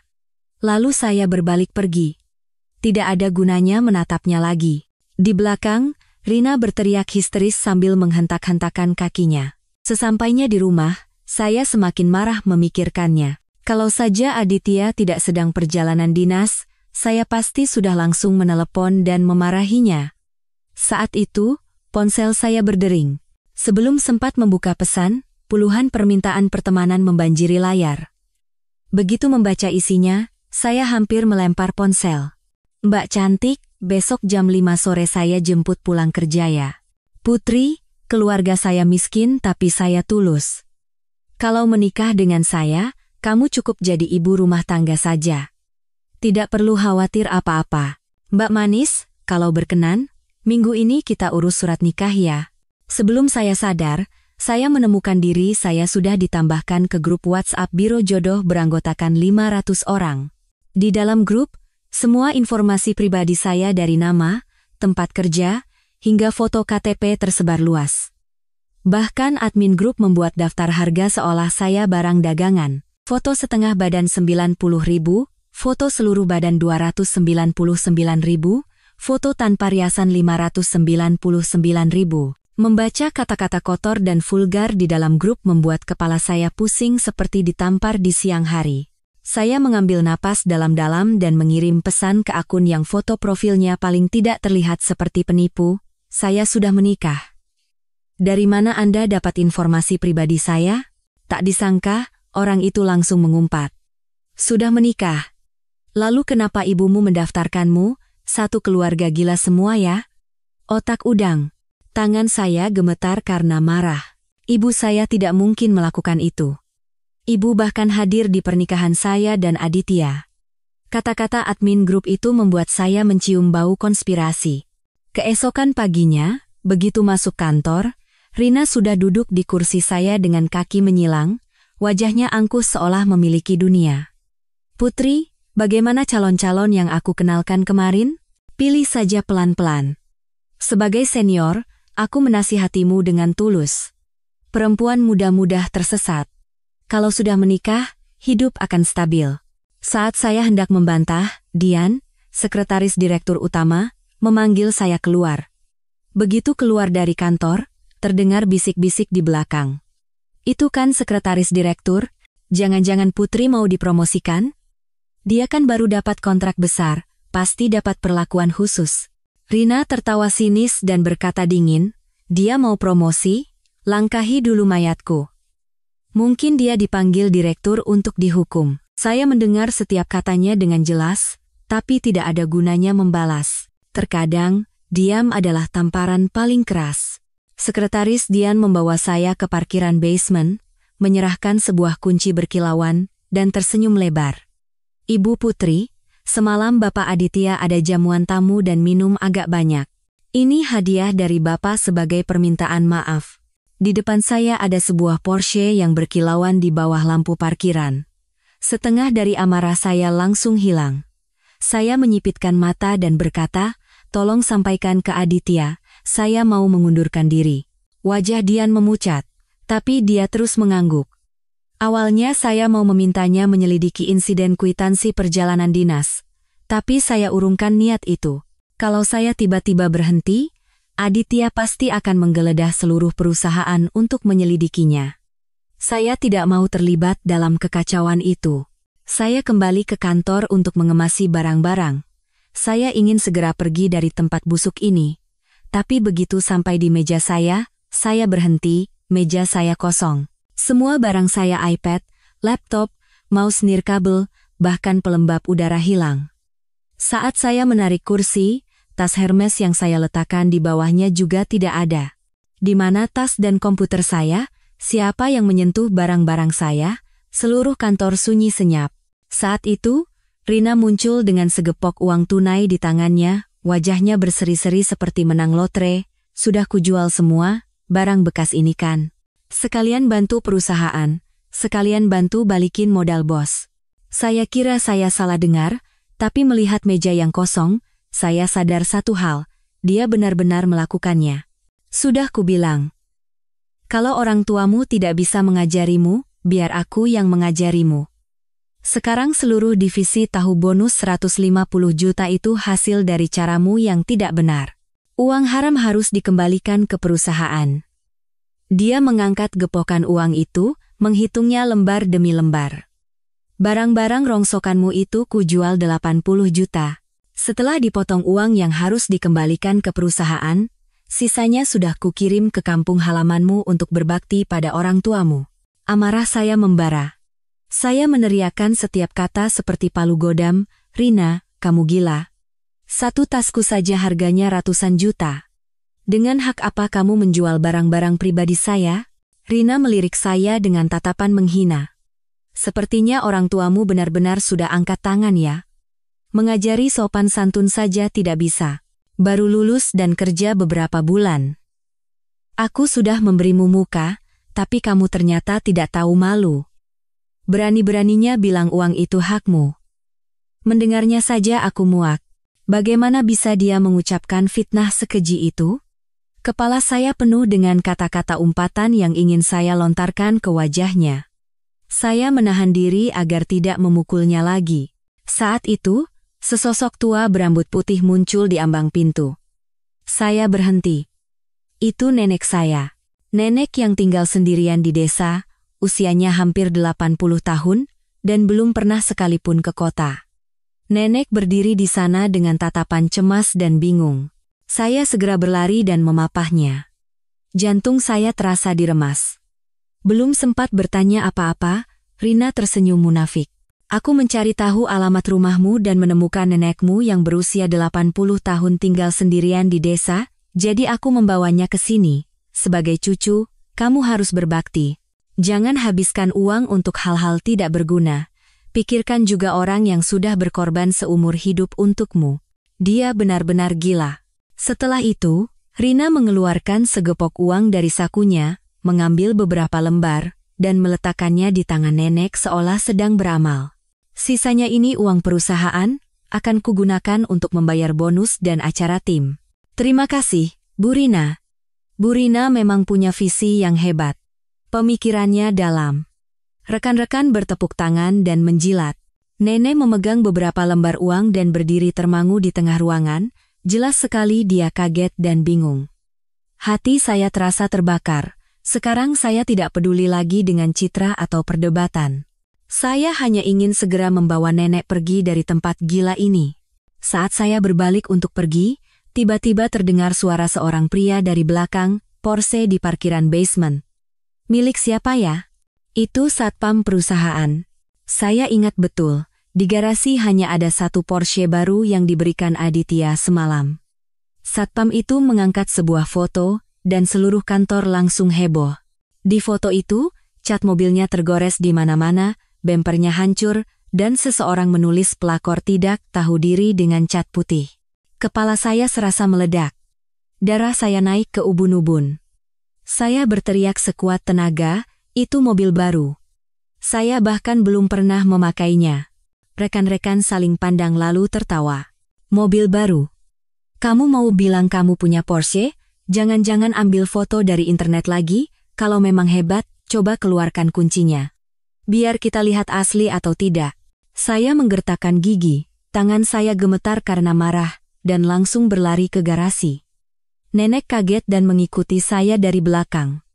Melihat Porsche yang hancur, hati saya serasa diremas. Dan ketika saya melihat tatapan puas Rina yang tidak disembunyikan, saya tahu. Pertama, dia menjual semua barang saya. Sekarang dia menghancurkan mobil saya. 90% ini perbuatannya. Saya berlari dan berhadapan dengan Rina. Tanpa berkata apa-apa, saya mengayunkan tangan dan menamparnya dengan keras. Rina, kamu pikir aku diam saja berarti kamu bisa seenaknya? Dia memegangi wajahnya dan berteriak histeris, dasar perempuan jalang, berani-beraninya kamu memukulku. Apa salahku sampai kamu memfitnahku? Perempuan sepertimu pasti banyak melakukan hal kotor, sekarang kena batunya, wajar saja. Dia menunjuk wajah saya dan berteriak penuh kebencian, pasti istri laki-laki lain yang datang menangkap pelakor dan menghancurkan mobilnya. Apa yang kamu sangkal? Lalu, dengan membabi buta, dia menerjang, mengayunkan tangan dan kakinya, berniat untuk berkelahi. Nenek kaget, mengangkat tangan untuk melerai, dan berdiri di antara kami. Bibirnya gemetar. Jangan marah. Bicara pelan-pelan. Tapi Rina tidak peduli, dia mendorong nenek dengan keras. Nenek jatuh ke lantai, dan kuku tajam Rina menggores wajah nenek, meninggalkan luka panjang yang berdarah. Saya membeku. Seketika, air mata saya mengalir deras. Saya memeluk nenek, menyeka darahnya dengan tangan gemetar, dan berkata dengan suara tercekat, "Baik, kita cek CCTV. Semuanya, utang lama dan utang baru, akan kita selesaikan." Mendengar kata CCTV, wajah Rina langsung pucat. Sekarang takut kan? Buktinya sudah jelas. Apalagi yang mau dicek? Mau buang-buang listrik perusahaan? Saya tertawa dingin dan menatapnya tanpa berkedip. Di depan semua orang di divisi ini, berani tidak kamu ikut aku ke ruang kontrol untuk melihat CCTV? Kalau terbukti kamu yang menghancurkan mobilku, aku akan panggil polisi. Satu dibayar dengan uang, satu lagi dibayar dengan penjara. Pilih saja. Saya mengeluarkan kunci dan menekan tombol remote. Lampu Porsche di parkiran basement langsung berkedip. Seluruh kantor menjadi riuh. Benar. Itu benar-benar mobilnya Putri. Tidak bisa dipercaya. Dia benar-benar anak konglomerat. Selama ini kukira dia cuma karyawan baru biasa, ternyata dia master tersembunyi. Orang-orang yang tadi membela Rina kini berbalik 180 derajat, menatap dengan penyesalan. Rina mendengus dingin, masih berkata dengan kaku, "Mobilmu memangnya kenapa? Bisa jelaskan dari mana mobil itu?" Saya tahu apa yang dia pikirkan. Mungkin dia pernah melihat saya mengendarai mobil itu saat test drive dan langsung menuduh itu mobil pacar gelap. Saya tersenyum pahit dengan nada sarkastis, "Mobil ini hadiah dari suami saya." Saat itu, Bambang, manajer keuangan, mendekat dengan suara penuh kecurigaan. "Putri, saya sudah cek rekeningmu. Total pengeluaran bulan lalu tidak sampai 10 juta. Berani-beraninya kamu bilang itu hadiah dari suami? Kamu pikir ini sinetron?" Saya sedikit mengerutkan kening. Sudut bibir saya terangkat dingin. Komedi ini sudah waktunya berakhir. Sekarang perusahaan bisa seenaknya memeriksa rekening pribadi karyawan, ya? Bambang menggoyangkan tubuhnya yang gemuk dan menatap saya dari atas ke bawah dengan tatapan menghina. Suaranya penuh provokasi. "Kalau saya bilang bisa, memangnya kenapa? Kamu bisa apa? Bagus. Sangat bagus. Orang serakah dan bodoh yang berpikir kekuasaan adalah segalanya." Saya mengeluarkan ponsel dan dengan santai menekan sebuah nomor. Dengan suara tanpa emosi, setiap kata setajam pisau, saya berkata, "Aku beri waktu 10 menit. Muncul di parkiran basement perusahaan. Kalau tidak, jangan salahkan aku kalau aku berubah pikiran." Begitu saya menutup telepon, Bambang tertawa sinis. "Panggil siapapun tidak akan ada gunanya. Sudah mengganggu istriku, jangan harap bisa selamat." Rina di sebelahnya juga menyeringai dengan suara tajam dan pedas, "Mobil itu hadiah dari pacar gelapmu kan? Kamu pikir aku tidak tahu? Perempuan kotor sepertimu berani pamer. Aku yang menghancurkannya. Memangnya kenapa?" Akhirnya dia mengaku. Tapi yang benar-benar mengejutkan saya bukanlah itu, melainkan fakta bahwa Rina dan Bambang adalah suami istri. Tiba-tiba, semuanya menjadi jelas seterang siang hari. Bambang baru sebulan yang lalu dipromosikan menjadi manajer keuangan. Sejak saat itu, prosedur pengeluaran seluruh perusahaan menjadi sangat ketat, pemotongan tidak masuk akal, dan karyawan dipaksa menginap di hotel murah. Bonus hanya seujung kuku, sementara seseorang hidup seperti raja. Perusahaan yang saya dan Aditya bangun bersama, ternyata dua orang ini berani membuat sarang dan mengendalikannya dari dalam. Saya tertawa dingin. Dengan tatapan setajam pisau, saya memandangi dua orang yang berkedok keadilan itu. "Akting kalian bagus. Sayangnya, drama ini sudah berakhir." Saya mengangkat sudut bibir saya dan perlahan mendekati Bambang. "Bapak Bambang, kan? Komisi yang Anda ambil dari belakang pasti sudah banyak ya?" Wajahnya yang gemuk sejenak membeku, matanya menunjukkan kepanikan, tapi dia segera mengangkat kepala dan membentak, "Omong kosong apa? Mau apa kamu? Kamu tidak tahu aku bisa memecatmu sekarang juga?" Seorang rekan di sebelahnya dengan hati-hati menarik lengan baju saya dan berbisik dengan suara gemetar, "Putri, sudahlah. Minta maaf saja pada Bu Rina dan selesaikan masalah ini, sekarang cari kerja susah. Jangan cari masalah dengan mereka." Saya meliriknya sekilas. Sudut bibir saya sedikit terangkat. Bukan senyuman, tapi cemoohan. "Di wilayahku, ada orang yang tidak berani kusentuh?" Saya mengangkat alis dan menatap lurus ke arah Bambang dengan mata dingin. "Kalau begitu, mari kita lihat bagaimana Anda memecat saya." Di detik berikutnya, Sekretaris Direktur, Dian, masuk dengan terengah-engah, berdiri di depan saya, membungkuk 90 derajat, dan berkata dengan sangat sopan, "Ibu, saya terlambat. maafkan saya. Seluruh kantor seketika sunyi senyap. Tidak ada yang menyangka orang yang dipanggil ibu oleh sekretaris direktur adalah Putri Lestari. Wanita yang sejak pagi dikelilingi dan dimaki oleh seluruh divisi. Dan permainan baru saja dimulai. Begitu Dian muncul, mata Rina berbinar seolah menemukan emas, dan dia segera maju memotong pembicaraan. Mbak Dian, saya mewakili perusahaan telah menangkap basah seorang karyawan yang melanggar disiplin serius. Yaitu Putri Lestari. Demi uang, dia menggunakan segala cara dan mencoreng citra perusahaan. Bambang ikut menimpali, berteriak dengan sok benar. Tidak perlu diselidiki. Kebetulan Anda datang. Saya sarankan jangan bayar gajinya bulan ini, suruh dia kemasi barang-barang dan keluar sekarang juga. Nada menuduh dan memfitnah, taktik khas orang licik. Pasangan suami istri ini berakting dengan sempurna, seolah sudah puluhan kali melakukannya. Seluruh kantor masih sunyi. Tidak ada yang berani membuka mulut. Jelas sekali pasangan ini sudah terbiasa menginjak-injak orang lain. Tapi saat itu, Dian membanting meja dan berteriak seperti guntur, "Diam semua." Rina dan Bambang membeku, wajah mereka bingung. "Mbak Dian, apa saya salah bicara?" Rina tergagap. Dian berbalik, membungkuk sekali lagi, dan berkata dengan sangat sopan, "Ibu dan Nenek, saya benar-benar minta maaf. Karena kelalaian saya, ibu dan nenek harus mengalami penghinaan ini," kata ibu dan nenek yang terdengar jelas membuat seluruh ruang rapat gempar. Rina terbelalak seperti kepalanya dipukul palu. "Ibu? Mbak Dian, Anda salah orang. Perempuan itu, bagaimana mungkin dia bisa jadi ibu?" Dia berteriak histeris sambil melambaikan tangan. "Benar. Anda tidak tahu siapa perempuan ini sebenarnya. Demi uang, dia melakukan apa saja, bahkan memalsukan identitas." Dian tidak meliriknya. Bambang juga mulai panik, buru-buru menarik tangan Rina dan menggeram, "Diam, jangan bicara lagi. Dia benar-benar istri Bapak Direktur." Suasana menjadi sunyi senyap. Dia berbalik ke arah saya, seketika mengubah wajahnya, membungkuk, dan tersenyum menjilat. "Ibu, tadi benar-benar ada kesalahan. Mohon maafkan saya, dan jangan pedulikan orang rendahan seperti saya." Saya menatapnya lurus. Di mata saya hanya tersisa dingin dan penghinaan. "Orang sepertimu bahkan tidak pantas aku ucapkan kata, maaf." Rina berdiri seperti batu, wajahnya pucat pasi. "Tidak mungkin.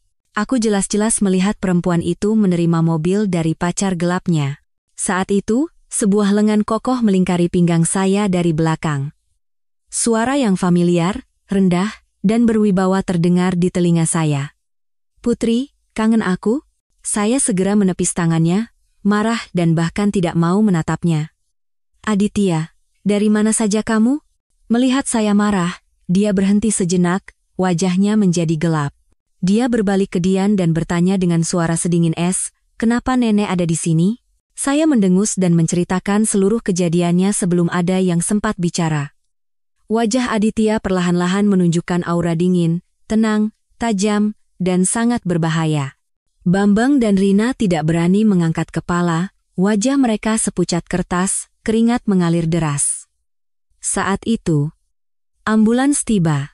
Aditya segera membawa nenek untuk diperiksa, berpesan satu persatu kepada tim medis. Setelah selesai, dia kembali dan menatap tajam kedua orang itu. "Berani sekali kalian menyentuh istri dan nenekku." Rina gemetar hebat, bibirnya membiru, dan tergagap, Pak Direktur. Beliau nenek Bapak?" Saya kira neneknya Putri." Sebelum selesai bicara, dia sadar betapa bodohnya dia. Dia segera mengubah nada suaranya dan berkata dengan panik, "Bukan, maksud saya. Saya salah. Saya yang salah." Dia gemetar hebat, hampir pingsan. Aditya dengan wajah dingin memberi perintah tegas, "Pecat." Menyalahgunakan jabatan untuk menindas rekan kerja, menghancurkan mobil istriku, dan melukai nenekku. Orang seperti ini tidak pantas ada di perusahaan ini. Sebelum pergi, bayar lunas semua kerugian Porsche yang rusak. Mata Rina langsung memerah, air mata mengalir deras. "Pak Direktur, tolong. Ini hanya salah paham. Tolong dengarkan penjelasan saya. Tidak ada yang menanggapinya. Dian bekerja sangat cepat. Kurang dari 5 menit, surat pemecatan sudah dicetak dan diletakkan di depannya. Rina ketakutan, menggelengkan kepala dengan keras, dan berkata dengan tangan gemetar, tidak bisa. Saya punya bukti. Saya melihat Putri masuk hotel dengan laki-laki lain. Sumpah, benar. Dia mengeluarkan ponselnya dan menunjukkannya dengan gemetar. Lihat ini. Buktinya. Saya tersenyum tipis. Sebaiknya bukti itu tidak membuatku tertawa. Hari itu saya kebetulan lewat. Rina berusaha keras membela diri. Dan melihat Putri masuk hotel. Tidak lama kemudian, seorang pria turun dari Rolls-Royce dan langsung masuk ke kamarnya. Detailnya begitu jelas seperti naskah drama, tapi berani-beraninya dia bilang kebetulan. Saya tertawa dingin dalam hati, jelas sekali ini penguntitan yang disengaja. Hotel itu 10 juta per malam, dan setelah malam itu, Putri langsung mendapatkan kontrak yang selama 2 bulan tidak bisa didapatkan oleh seluruh divisi. Setelah itu, dia juga dapat hadiah tas dan perhiasan. Semua sudah saya sita dan kembalikan ke perusahaan. Pak Direktur, kalau bukan karena saya, Bapak tidak akan tahu kapan diselingkuhi. Saya melakukan ini semua demi perusahaan. Dia berbicara semakin cepat, seperti orang tenggelam yang memegang sedotan, berharap bisa membalikkan keadaan. Ekspresi Aditya masih gelap, tidak jelas apakah dia marah atau tertawa. Tiba-tiba, plak, sebuah tamparan mendarat di pipi Rina dan menggema di seluruh kantor. Itu Bambang. Dia memukuli istrinya sendiri dengan membabi buta, meninggalkan bekas 5 jari yang jelas di pipinya. Diam. Berani-beraninya kamu menyeret Ibu Direktur. Aditya perlahan mengangkat alis. Satu kata fitnah lagi, aku akan langsung panggil pengacara. Dia menyatakan dengan suara dingin, malam itu, yang bersama istriku adalah aku. Tas, perhiasan, mobil, semua aku yang beli dan berikan sebagai hadiah. Kamu bilang pacar gelap, siapa yang kamu maksud? Dunia Rina seolah runtuh. Dia terbelalak, suaranya gemetar seolah tercekik, apa? Saya mengangkat bahu dan berkata dengan santai seolah membicarakan hal biasa, kalau Ibu dan Pak Bambang tidak menurunkan standar penginapan perjalanan dinas menjadi 100.000 per malam, saya tidak akan pindah hotel. Standar lama 1 juta masih oke, tidak ada yang mengeluh. Tapi motel murah dan kotor itu, maaf, saya bahkan tidak bisa masuk, apalagi tidur. Saya menoleh ke Dian dan berkata dengan suara dingin dan tegas, selidiki seluruh pemotongan biaya perjalanan dinas, cari tahu siapa yang memerintahkannya. Kerusakan mobil dan penjualan barang pribadi, hitung semua kerugiannya. Saya mau ganti rugi sesuai harga pasar. Permainan sudah selesai. Sekarang waktunya perhitungan. Yang perlu dituntut, dituntut. Yang perlu disidang, disidang. Yang perlu masuk penjara, silakan nikmati beberapa tahun di sana. Rina, sudah kubilang kan? Utang lama, utang baru, kita hitung semua sekaligus. Rina jatuh terduduk. Wajahnya pucat, matanya penuh keputusasaan. Bruk. Dia berlutut di depan kaki saya dan menangis terseduh-seduh. Tidak. Putri. Jangan tuntut aku. Anakku sebentar lagi ujian masuk universitas. Kalau kamu menuntutku sekarang, hidupnya akan hancur. Dia tidak akan bisa ikut tes PNS. Dia memegang lengan baju saya, gemetar dan terisak. Uangmu tidak kuambil, akan kuganti semua. Tapi mobil dan tas itu, seumur hidup pun aku tidak akan sanggup membayarnya. Kita sudah bertahun-tahun jadi rekan kerja. Tolong maafkan aku sekali ini saja, bisakah kita anggap tidak terjadi apa-apa? Saya menepis tangannya dengan dingin. Suara saya tidak menyembunyikan rasa jijik. Saat kamu menghancurkan mobilku, apa kamu pikir anakmu akan kena dampaknya? Sudah menghancurkan mobil, sudah puas, sekarang menangis minta maaf? Saya mengangkat sudut bibir saya dan berkata sedingin es, sudah terlambat. Sebanyak apapun kamu menangis, wajahmu tidak akan bersih. Ah, hampir lupa. Kamu juga menyebarkan foto dan informasi pribadiku. Itu bahkan belum dihitung. Dengar baik-baik, Rina. Tuntutan yang harus diajukan, tidak akan ada satupun yang terlewat. Tunggu saja surat panggilan dari pengadilan. Air matanya menetes, seluruh tubuhnya lemas dan jatuh ke lantai. Napasnya begitu lemah, seolah seluruh darahnya telah terkuras. Pak Direktur. Ibu. Saya salah. Saya benar-benar salah. Bambang terduduk di lantai, seluruh tubuhnya basah kuyup oleh keringat, dan bergumam dengan tatapan kosong, selesai, kali ini benar-benar hancur. Benar-benar hancur. Dan ya, mulai hari ini, bagi mereka berdua, semuanya telah resmi berakhir. Di kantor, tidak ada yang berani bergerak. Orang-orang yang dulu membela Rina dan menindas saya kini menundukkan kepala seperti murid yang dihukum di sudut kelas. Tidak ada yang berani menatap saya, apalagi membuka mulut. Saya melirik mereka sekali, lalu keluar dari garasi dengan tatapan dingin. Tidak ada kata yang terucap, tapi itu cukup untuk membuat kerongkongan mereka tercekat. Tidak lama kemudian, Aditya menyusul saya. Putri, jangan marah lagi. Masalah ini pasti akan kujelaskan dengan tuntas. Saya meliriknya dan berkata dengan suara anehnya tenang, sebaiknya kamu bersihkan kutu-kutu di dalam perusahaanmu. Kalau dibiarkan terus, perusahaan yang sudah kamu bangun dengan susah payah selama bertahun-tahun ini akan membusuk dari dalam. Dia berhenti sejenak, lalu menghela napas lega dan tersenyum lembut. Tenang saja. Aku sudah menyuruh orang untuk menanganinya. Mulai sekarang, tidak akan ada lagi yang mengambil komisi atau menyebarkan gosip kotor di perusahaan. Saya mengangguk, dengan tegas menyingkirkan semua pikiran kalut, dan langsung pergi ke mal, mengeluarkan kartu hitam Aditya dan menggeseknya sampai mesinnya hampir meledak. Saat keluar dari toko, tangan saya penuh dengan tas belanja Hermes dan Chanel. Hati saya seringan angin bulan Maret. Akhirnya, saya merasa lega. Setelah menyegarkan pikiran dengan berbelanja, saya memutuskan untuk kembali ke jalur karier. Orang tua saya tidak hanya mendukung, tetapi juga siap memberikan dana dan memperluas jaringan. Dengan pengalaman beberapa tahun, kali ini saya memutuskan untuk memulai usaha sendiri. Aditya juga tidak menunda-nunda.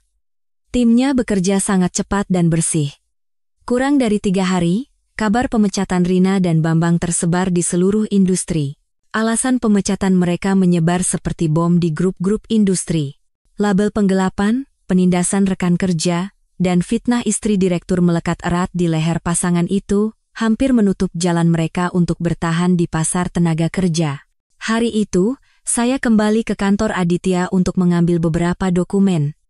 Begitu masuk, saya mendengar keributan di kantor. Para karyawan berbisik-bisik, ada yang memegang ponsel, ada yang langsung berlari ke atap. Saya hanya sempat mendengar beberapa kata, Tata, Rina, bunuh diri. Tanpa pikir panjang, saya naik lift ke lantai tertinggi. Begitu pintu terbuka, pemandangan yang menyesakan terhampar di depan mata saya. Rina duduk dengan goyah di tepi atap, memegang pisau, menangis sambil tertawa, tubuhnya bergoyang seolah akan jatuh. Di depannya ada ponsel yang sedang siaran langsung. Saya mengerutkan kening. Bunuh diri sungguhan? Atau ini hanya pertunjukan langsung untuk menekan opini publik? Saya diam-diam berdiri di samping dan mendengarkan beberapa patah kata, lalu saya mengerti situasinya. Setelah dipecat, pasangan itu harus menjual mobil dan rumah untuk membayar ganti rugi, tapi jumlahnya terlalu besar. Semua dijual pun tidak cukup untuk menutupi setengahnya. Karier hancur. Setiap hari mereka bertengkar seperti anjing dan kucing. Anak mereka yang akan ujian terpengaruh secara psikologis dan tidak bisa fokus belajar. Menjelang ujian, dia meledak dan menyatakan akan memutuskan hubungan dengan mereka. Dan Rina menyalahkan semua ini pada saya. Di depan kamera siaran langsung, dia meraung pilu, air mata dan ingus bercucuran. Ini semua karena perempuan itu. Kalau bukan karena Putri Lestari, aku tidak akan jadi begini. Saya mengambil napas dalam-dalam, memejamkan mata, mencoba menahan emosi. Aktingnya memang hebat, tapi kali ini tidak akan ada yang bersimpati. Perusahaan tidak punya hati nurani. Pasangan kejam. Kalian menghancurkan rumahku, membuatku kehilangan suami, anak, dan kehormatan. Aku hanya menasihati Putri sedikit, agar dia tidak tersesat selagi muda. Tapi dia membalas dengan begitu kejam. Semuanya, tolong adili saya. Tolong selamatkan perempuan malang seperti saya. Layar siaran langsung dibanjiri komentar. Keterlaluan. Cuma dinasihati sedikit, masa harus sampai membuat orang bunuh diri? Orang kaya memang bisa seenaknya menginjak-injak orang lain ya? Putri Lestari benar-benar jahat. Cepat atau lambat pasti kena karma. Membaca tulisan di layar membuat kerongkongan saya tercekat. Apa dia tahu malu? Saat saya hendak menelepon Dian untuk meminta penanganan darurat, terdengar suara panik dari seberang atap. Harga saham perusahaan anjlok. Jangan-jangan perusahaan benar-benar akan bangkrut? Jantung saya serasa diremas. Ini adalah perusahaan yang Aditya bangun dengan darah dan keringat masa mudanya. Untuk menikah dengan saya, dia menunjukkan laporan keuangan di depan orang tua saya dan berkata, dengan perusahaan ini, saya membuktikan kemampuan saya untuk bertanggung jawab atas Putri. Sekarang, karena pertunjukan siaran langsung kotor ini, seluruh masa depannya hampir hancur. Saat saya khawatir, tiba-tiba Rina berbalik, dengan mata merah menyala, meraung histeris, mencengkeram pisau, dan berlari ke arah saya. Seluruh atap menjadi kacau, para karyawan menjerit. Beberapa orang mencoba menghalangi, tapi tidak berhasil. Situasi benar-benar di luar kendali. Berhenti, jangan bergerak. Tiba-tiba sekelompok polisi datang dan langsung mengepung Rina, pisau di tangannya direbut, dan dia sendiri ditekan ke lantai. Mulutnya masih meneriakkan nama saya sampai serak. Dia meronta-ronta begitu hebatnya hingga harus ditutup dengan kain hitam baru bisa dibawa pergi. Untungnya saya sudah melapor polisi sebelumnya. Kalau tidak, entah apa yang akan terjadi pada saya hari ini. Setelah keributan berakhir dan situasi terkendali, saya mendapatkan pelajaran pahit. Saya tidak bisa hanya duduk diam dan membiarkan orang lain memfitnah dan menghancurkan saya. Setelah siaran langsung Rina menyebar, harga saham perusahaan terus anjlok seperti roller coaster. Alamat rumah saya tersebar di internet, dan akun pribadi saya terus-menerus diserang. Paket berisi surat ancaman dan pesan-pesan sampah dari orang-orang yang tidak tahu apa-apa selain aktingnya terus berdatangan. Bukti? Saya punya banyak. Hanya saja saya malas mengeluarkannya. Awalnya saya pikir, kalau Rina tahu malu dan mengakui kesalahannya, saya bisa memaafkannya sekali. Toh, orang sepertinya tidak pantas membuang-buang waktu saya. Tapi sepertinya, kebaikan di mata orang licik hanyalah kesempatan untuk menginjak-injak kepala orang lain. Bukannya menyesal, dia malah memanfaatkan skandal untuk menjual darah dan daging orang lain demi menaikkan jumlah penonton. Baik. Mau viral? Akan kubuat kamu terbakar. Saya segera mengunggah video pertama di media sosial. Kamera keamanan di garasi perusahaan merekam dengan jelas bagaimana Rina, setelah saya pergi, muncul dengan pipa besi panjang seperti pemukul bisbol. Tanpa ragu, dia menghantam kaca mobil saya. Prang! Kaca pecah menjadi ratusan keping dan berserakan di parkiran. Tidak cukup sampai di situ, dia mengeluarkan pisau tajam dan terus menggores badan mobil seolah melampiaskan dendam. Cat yang berkilauan menjadi tergores dan penyok, tidak bisa dikenali lagi. Dan untuk menyempurnakan karyanya, dia menulis sampah, pelakor di atas kap mesin dengan cat putih. Saya menambahkan keterangan singkat pada video itu. Inilah yang disebut Rina sebagai nasihat dengan niat baik. Kurang dari 1 jam setelah diunggah, video itu meledak. Dampaknya langsung membalikkan seluruh media sosial. Apa ini? Tidak bisa dipercaya. Ini orang yang sama dengan yang di siaran langsung itu? Perbuatan jahat akhirnya akan terbongkar. Menghancurkan mobil orang lalu menangis pura-pura jadi korban. Aktingnya hebat sekali. Menuduh orang lain pelakor, ternyata dia sendiri perusak, benar-benar menjijikkan. Setelah itu, saya mengunggah video kedua. Kali ini, bukti jelas bagaimana Rina diam-diam membawa semua barang dari meja saya ke garasi dan menjualnya seperti barang bekas. Dia tidak pernah menyangka saya menyimpan semua rekaman pengawasan dari awal hingga akhir. Siapapun yang menyakiti saya tidak akan pernah saya biarkan lolos. Saya terus mengunggah semua bukti. Dari saat dia diam-diam menambahkan saya ke grup biro jodoh berisi 500 orang, hingga perbuatannya yang tanpa malu menjual foto pribadi saya dengan daftar harga seolah sedang obral. Semua pesan pelecehan dari pria-pria di grup itu juga saya unggah. Kata-katanya begitu kotor dan vulgar hingga sulit untuk dibaca. media sosial bergejolak. Tapi yang membuat netizen benar-benar berbalik adalah bukti penggelapan biaya perjalanan dinas oleh pasangan Rina dan Bambang. Dari anggaran 1 juta per malam, mereka seenaknya memotongnya menjadi 500.000. Memaksa karyawan menginap di penginapan murah, motel kotor tanpa spray bersih. Siapapun pekerja kantoran pasti akan marah. 500.000 semalam? Kenapa tidak sekalian suruh tidur di terminal bus? Buang-buang uang saja. Di mana hati nurani kalian? Kemarahan netizen meledak. Pasangan Rina dan Bambang adalah aib bagi para manajer. Menghancurkan mobil orang, menjual tas orang, sekarang, menangis saja selesai, bayar dulu utangmu baru menangis. Pura-pura malang, kamu pikir bisa menipu mata dunia? Hanya dalam semalam, opini publik berbalik 180 derajat. Saya melihat banyak sekali akun yang menghujat Rina, komentar semakin pedas. Beberapa orang bahkan menggali masa lalunya. Seorang netizen yang mengaku sebagai tetangga lamanya membongkar, dulu ayah Rina punya beberapa selingkuhan. Dia tumbuh dalam kecurigaan dan penderitaan, punya trauma psikologis sejak kecil. Makanya setelah dewasa, dia jadi pencemburu, terutama pada perempuan yang cantik, berbakat, dan hidup bebas. Tapi setelah penyelidikan internal, kebenarannya membuat orang semakin merinding. Saya bukan korban pertama. Sebelum saya, sudah banyak mahasiswi magang yang terpaksa berhenti di tengah jalan karena kelicikan Rina. Tapi perbuatannya itu tidak membuatnya pantas dikasihani. Sebaliknya, dia pantas menerima hukuman yang lebih berat. Ketika semuanya mereda, saya menyerahkan semua proses tuntutan hukum kepada Aditya, dan saya sendiri fokus pada pengembangan bisnis pribadi saya. Saya tidak mau hanya menjadi istri direktur. Saya ingin berdiri di atas kaki saya sendiri. Tidak lama kemudian, saya mendengar kabar.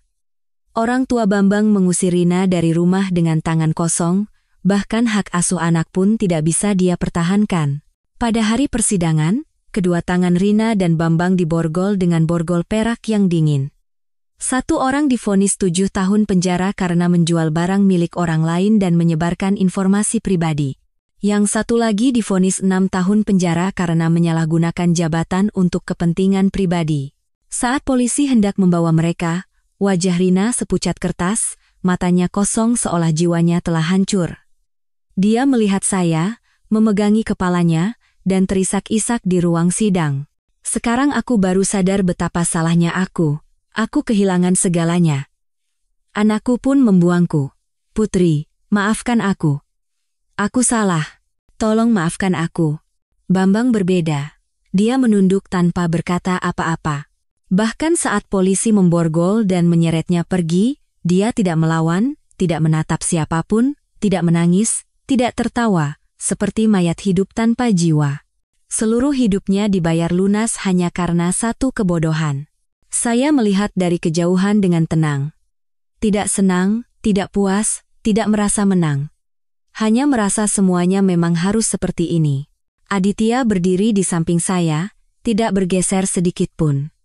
Saat kami meninggalkan pengadilan, dia menoleh ke saya dan tersenyum lembut. Sinar matahari sore menerpa separuh wajahnya, memancarkan cahaya yang anehnya hangat dan damai. Saya tidak berkata apa-apa, dia juga tidak bertanya apa-apa. Kami berjalan berdampingan, tidak perlu ada kata-kata lagi. Pada akhirnya, orang yang berada di samping saya adalah dia.